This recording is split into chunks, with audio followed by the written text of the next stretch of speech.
ठाकुर जी भी पहचान नहीं कर पाते कई बार, सखी में राधा रानी में अंतर की पहचान ही नहीं होती। कई बार ऐसा होता है, कई बार ऐसा खेल होता है।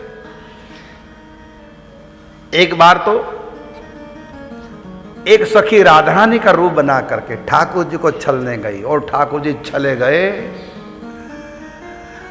और रोने लगे,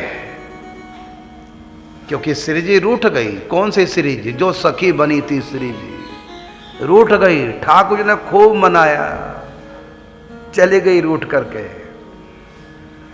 और फिर जब ठाकुर जी को होश नहीं आ रहा है, परेशान हो रहे हैं और श्री जी का उधर श्रृंगार हो रहा है, श्री जी ने कहा कि आप जाके समझा दो ठाकुर जी को कि मैं रूठी नहीं, मैं भी श्रृंगार में हूं, आ रही हूं।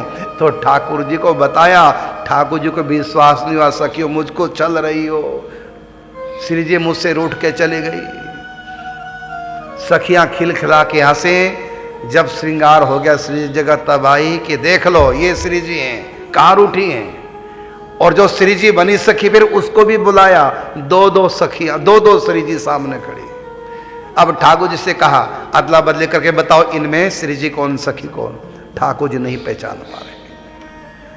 इतना तो यहां सिद्धांत सुख में महावाणी जी के कहा गया कि एक डाल की सी सब तोरी, एक वयस एक सब बराबर एज की लगती है, रूप रंग एक। ये तो यदि अलग अलग मेकअप ना किया जाए, अलग अलग श्रृंगार वस्त्र अलंकार धारण ना किया जाए, तो ठाकुर जी के लिए राधा रानी पहली बन के रह जाएंगे, समझ नहीं पाएंगे कौन राधा रानी। इसलिए राधा रानी से थोड़ा सा हल्का श्रृंगार रखती है।